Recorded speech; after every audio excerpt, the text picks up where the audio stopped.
Welcome back, folks, to another episode of Vinyl Vault, and we try to do themes, or if there's a timeliness to an album. Actually, first, let's start before we get into this week. Let's talk about totally unrelated. This is 100% unrelated. I assume I know where you're going. Very upset with the passing of Three Doors Down lead singer. I think of Brad Arnold. Mr. Arnold. We didn't do an emergency podcast. Thought about it. It was considered. We didn't talk to each other about considering it, but I guess telepathically we considered it. Yeah. That sucks. Yeah. Yeah. He passed over the weekend with kidney cancer, and I mean that whole band. All three members. I don't know if you're familiar with their history, or at least what all happened to them, but I believe it was their guitarist was charged with like a homicide. Like I think their bassist also passed away, and then now Brad. We might have to do a whole Yeah. thing, but yeah, I was in a record store this weekend, and I had a copy of Tears for Fears, Songs from the Big Chair, and I've been wanting that album forever, and it was a reissue. I wasn't excited about it. It's like, ugh, whatever, I'd rather have the original. And I get on my phone. I make the mistake of getting on my phone, and I see that he'd passed away, and I looked at the cashier, and I said, do you have any Three Doors Down vinyl? And I made the switch, and I got their greatest hits. I mean, I could have gotten one of the individual albums, but one of, maybe not Mount Rushmore, but it has to be considered one of the greatest live performances. That music video of him doing Here Without You in the rain. And I just want that girl that was crying in the audience I want to know that we're thinking of her. But it sucks, man. Getting older, seeing people you grew up with. I say grew up with, but people you listened to growing up. I grew up with. Man, that sucks. But anyway. Yeah. And then actually when you look at all, I mean, because you grabbed the greatest hits, I assume that you're seeing obviously the greatest hits, and you're seeing a lot of the titles and stuff, and you're like, because a lot of what Brad talks about is it's not my time and, when I'm gone. Here Without You. Here Without You. Yeah, it's rough for sure. I mean, I will say, great writer. Yeah, and one of the most inspiring things as a musician myself was that he wrote Kryptonite when he was 15 years old in math class, and I mean that obviously their biggest hit, and just cool that a 15-year-old wrote like a number one, maybe a number like a Billboard top. I don't. Real quick, because we have to get to the actual point of the episode. Yeah. Don't love Kryptonite. I mean, I understand its significance in the band's history. Yeah. I mean, I think they got better. I think my issue is that I grew up, and while I was growing up, Kryptonite was on the first ever edition of Kids Bop. And so that's the version I listened to as a kid. And my mic's falling, so I'm going to fix that real quick. Appreciate it. So, I don't know. I just felt like Kryptonite was always just a cheesy song. But when they got into their peak, Here Without You, When I'm Gone, the oh my gosh, what's that one?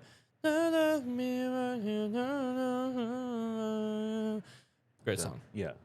But yeah, rest in peace, Brad Arnold. We will eventually cover your band on this podcast, and we will do it eloquently. We will do it with professionalism. Eloquently. We will cover it. Yeah. But today we're talking. Like I said, we like to do themes. And we're just restarting from the top. We like to do themes, and Valentine's Day is this Saturday. And I was telling Tony that with it being my pick, I wanted to pick somebody whose reputation is almost love songs. And I don't mean love songs like Paula Cole or Celine Dion. I'm talking like love songs. Love songs. Love songs. Love songs. Yeah. And that had a country twang to it. Love songs. Maybe the way you do it, but me. You do it. You do that voice better than I would. I would just go straight for like that's Hey, not a girl. thing. Yeah. Where are the drugs and going? we already did Boys to Men, and we couldn't just do one about the guy who had the deep voice in Boys to Men. So I was like, I'm thinking, I was talking about D'Angelo, Marvin Gaye, end of list, Sade, and then I was sitting there one day and I was watching an Instagram reel and it had one of these songs and I was like, why did we never consider Barry White? Mm-hmm. Barry White, I saw in his Wikipedia article that his nickname has something to do with the Walrus. I don't know if that's confirmed or not. I would hate to be known as the Walrus in anything. Yeah. I know Andy Reid, coach of the Chiefs, he's referred to as the Walrus, but whatever. And I mean, look at the guy. You see the slope, but it's weird. It's no Tom Turton. You look at his face, and if you've heard of him before, you've heard his voice. His voice, perfectly matches his face, but also doesn't match his face. It's weird. It says an obituary referring to White by his nickname, the Walrus of Love. The BBC recalled the rich timbres of one of the most distinctive soul voices of his generation, and if chocolate fudge cake could sing, it would sound like Barry White. I love it. So, Tony, before we get into the education part of this podcast, I guessed last week that you would recognize some of his songs, but probably not by name. Correct. Was I correct? Correct. Correct. Yes. My exposure to him, for the most part, being fully aware of knowing his name, knowing that he has known for this type of genre, this love, and very in particularly an artist that you listen to whilst making love. But I also would confuse him with your Marvin Gaye's and other artists that are like, oh yeah, it's all just simple names, other Barrys and stuff like that. And Barry Manilow, right? They're Where the I said Barry Manilow, and I'm like, wait, which one did which one? So yeah, going through it, I'm like, he struck gold in this era where the stereotype was that you would have your significant other over, and you would put on a Barry White record, and whatever happened. I don't know, but it's. I'm gonna say this. Why'd you do that? I'm gonna say this. I don't know if there's date. Don't do that. Don't do that. Get your face back on here. I don't know if there's any data to support this, but I would be very, very interested in if there was a documentation or record of how many children were born 9 months after their parents were listening to Barry White and maybe consuming some wine. Sure.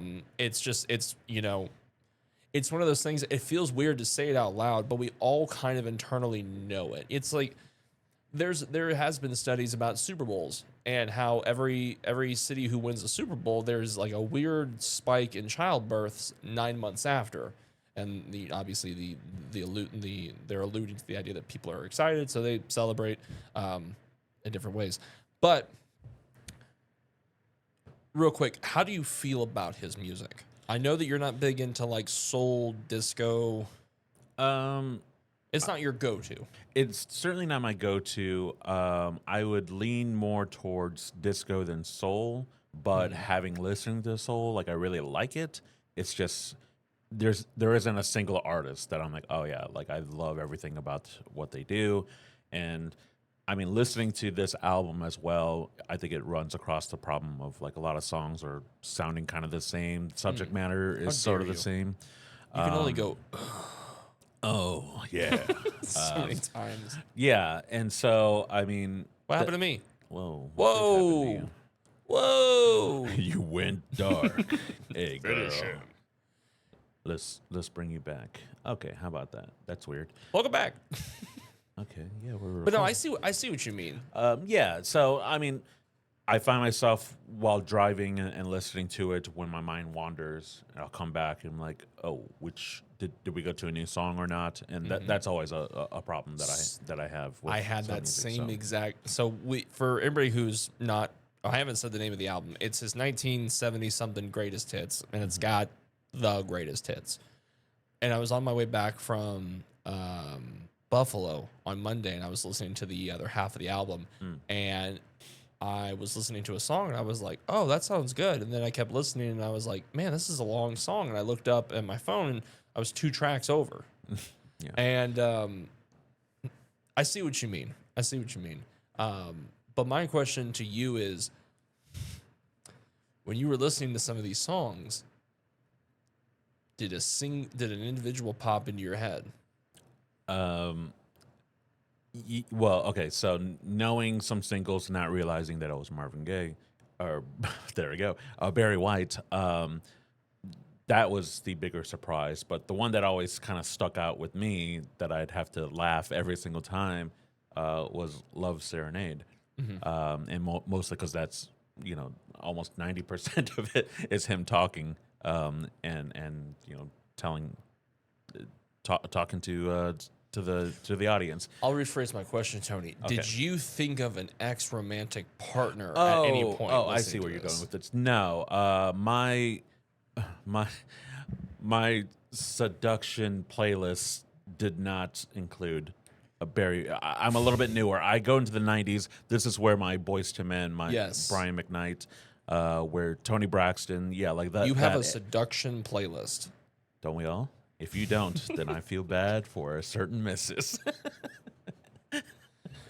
Okay, so a little education about Barry White. Fun Please. fact: he was not born Barry White. Oh no! So as the history goes, his father pulled a Dewey Cox. All And right. so basically, when it says so, White was born Barry Eugene Carter in Cut somebody in half. No, well, just let me get to it. Sorry. 1994, his father was Melvin A. White and his mother was Sadie Marie Carter. Unbeknownst to his mother, his father was already married to another woman. Now, I don't know if they tried to get married, which is why I said the Dewey Cox thing, but she gave her son her last name on the birth certificate. So he was born Barry Eugene Carter. Now, the story goes, upon seeing the name Carter on the certificate, his father scratched Carter out and then wrote White. Wow. We love a family dynamic. Yeah. I mean, he had a reasonable childhood. I mean, he wasn't, there's nothing to say that he was,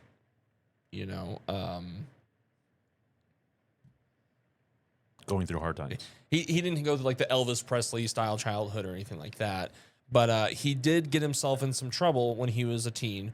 The story goes, and when he was 16 years old, he was jailed for 4 months for stealing $30,000 worth of Cadillac tires. Now, that was he was born in 1944, so this was 1960.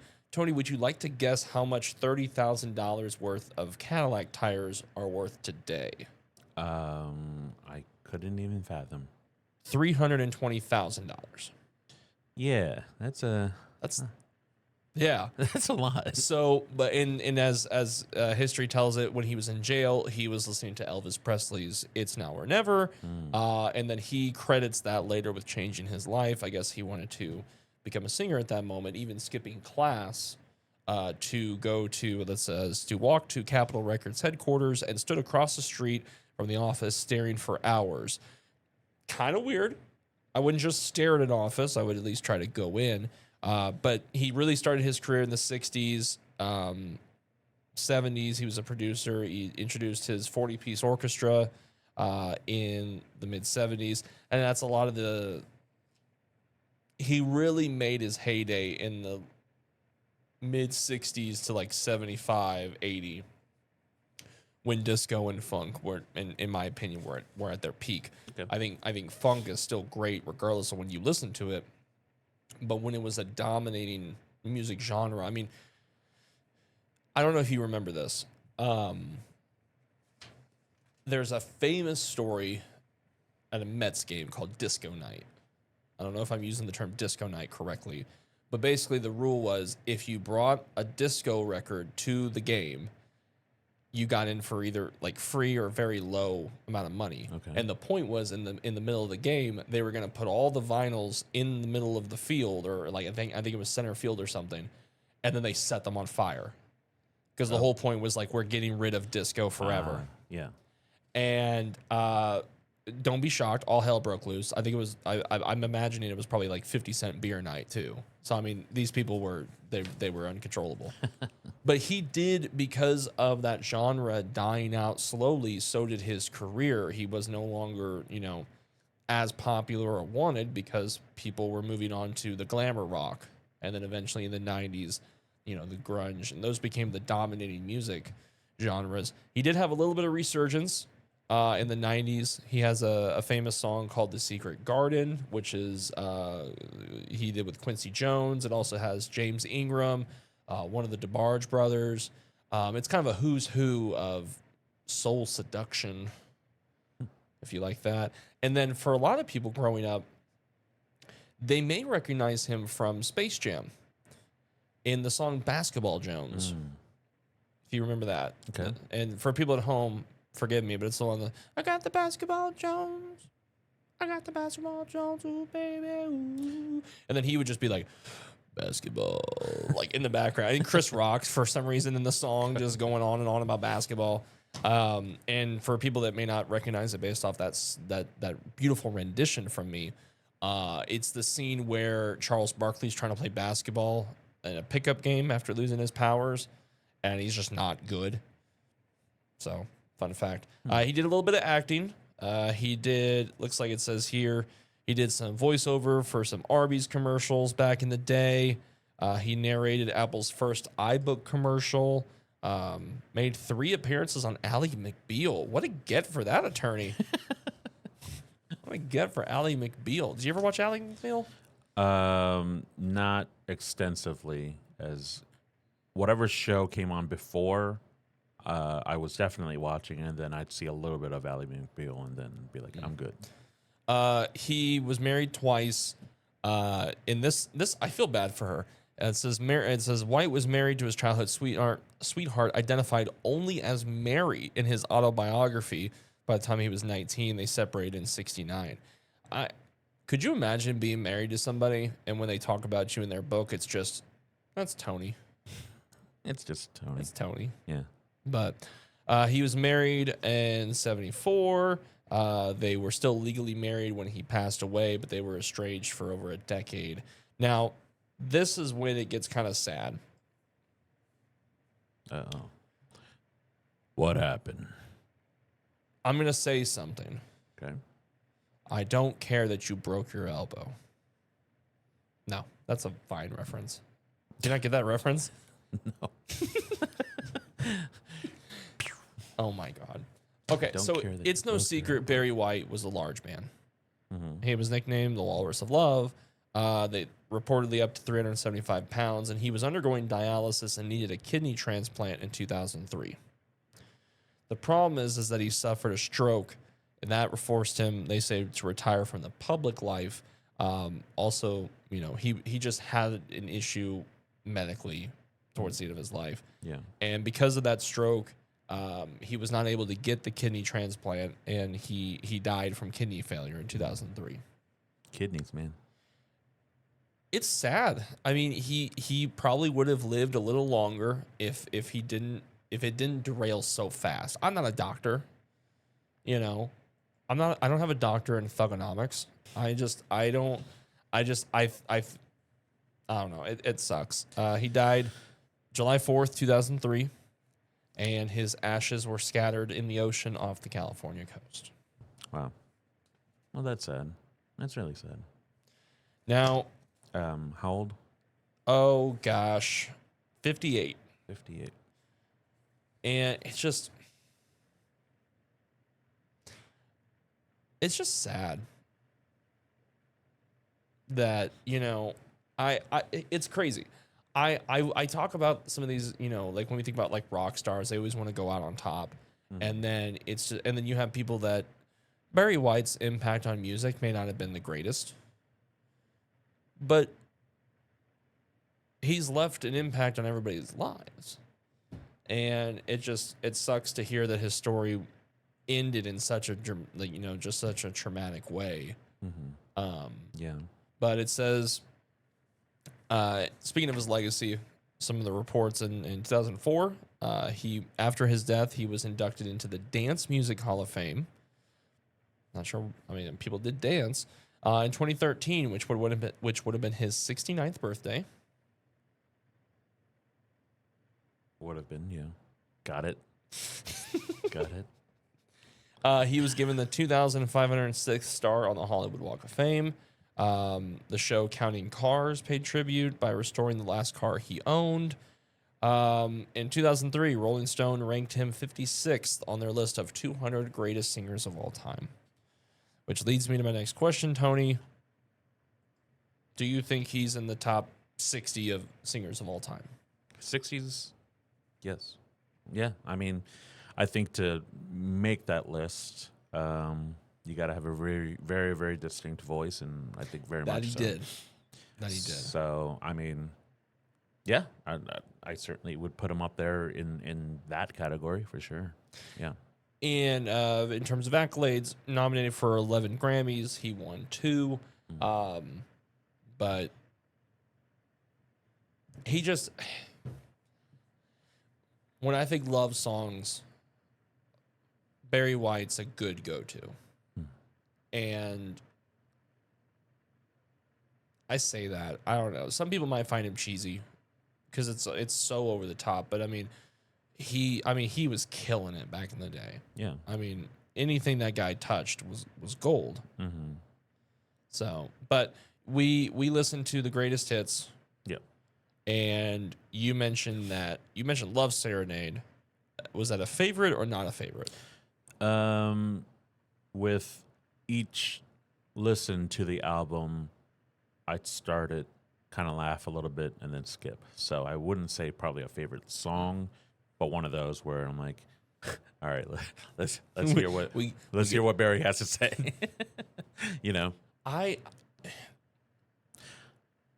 enjoy the sound of his voice, but I know that the song it's barely a song. So, yeah, it's just one of those things. Yeah, and it's like 7 minutes long. So I think we should try to see what it would sound like if we had Barry White narrate mundane tutorials, like how to change a tire. I was kind of thinking and I don't know if he ever got married, but like just similar where I kept doing the voice in the car and be like, what would it sound like for him to like talk to his wife and just be like, hey girl, you know where I left the car keys? I thought I left them by the That's a coffee good table, question. you know? I mean, I haven't watched any interviews, but I don't know if he talks like that normally or if he's just putting the smolder.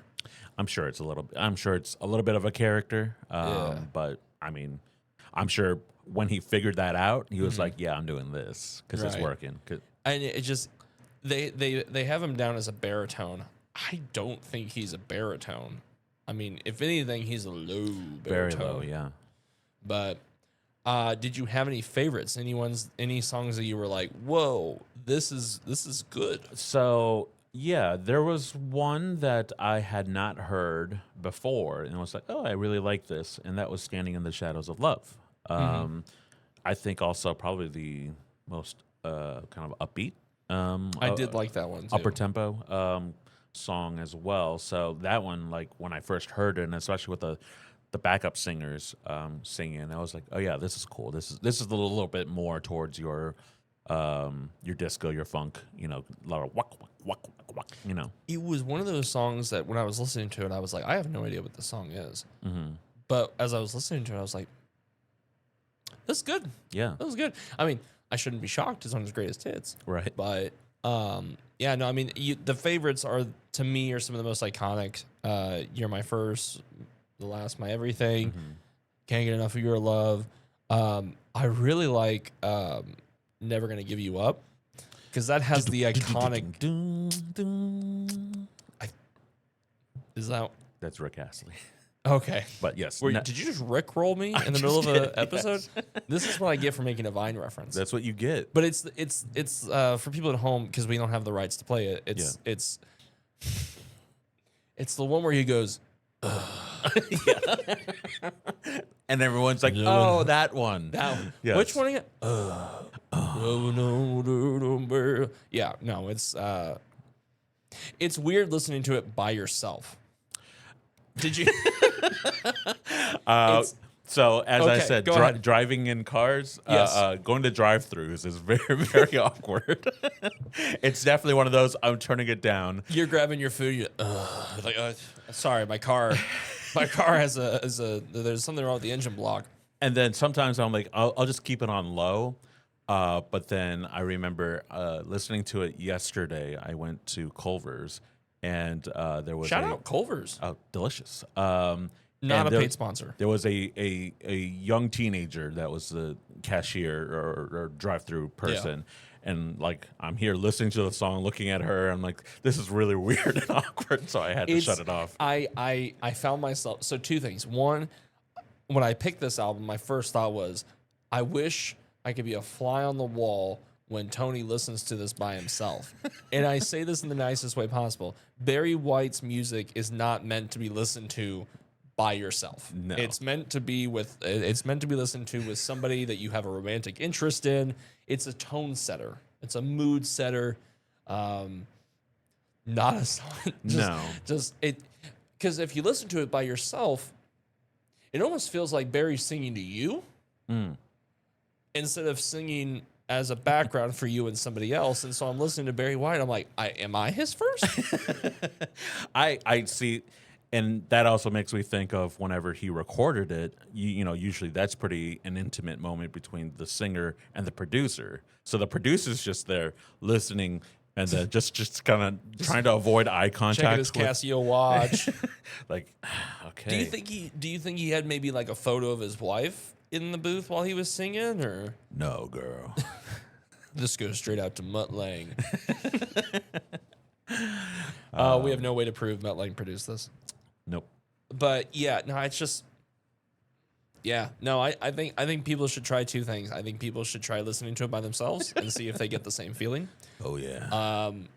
But I do believe that, you know, he made music that was meant to be enjoyed by more than one person, particularly two people in the same setting that have an interest in each other. But yeah, I agree with BBC that if Chocolate Fudge Cake could sing, it would sound like Barry White. Yeah, that's a great description for sure. Well done, BBC. Well done, British people. They know our music better than anybody else. What did Britain ever give the world in music? That in particular quote is what they gave to music. Yeah. All right. Well, is a Valentine's Day episode. Check. People should listen to it. I can't guarantee anything. Don't take my advice. I'm not a doctor. But Tony, you have. What do you got, girl? I don't want to say. Do you want to tease the next episode? Oh, I'll tease you, girl. Don't do that. Listen, Parker. What? I'm deciding. How did you say Parker? Parker. No. What Parker. country is that accent from? Yeah, the country of love. I am debating between a complete genre change, Of course. or a band I've just been listening to a whole lot of and just want to have an excuse to listen to more of. So I leave that up to you in terms of A or B. Would you rather listen to a C? Okay. So neither. Well, opera it is. No. Don't do that. I know my opera. Okay. Fair enough. No, we're not doing opera. In fact, we're going to go, since it is an album and music and everything like that. Where are you going with this? I actually don't know the best way to like tease it.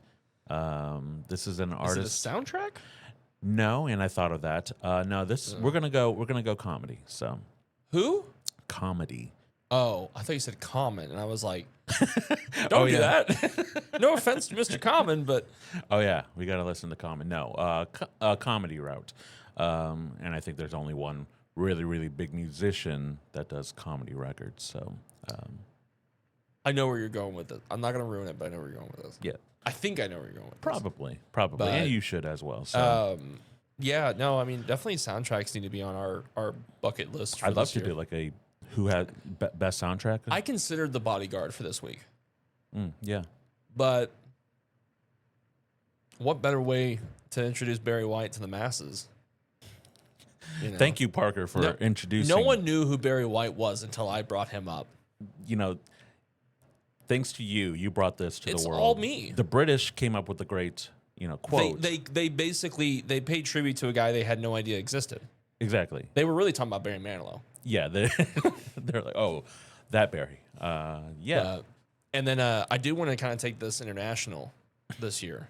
Okay. There's this guy. Are we going on tour? There's this guy that does like funk music, like right now, Okay. and he's from France, From France. and to drink Peru French. fries. Okay. All right, well that's gonna do it for this episode of the Vinyl Vault. Everybody should listen to Barry White at least once in their lives.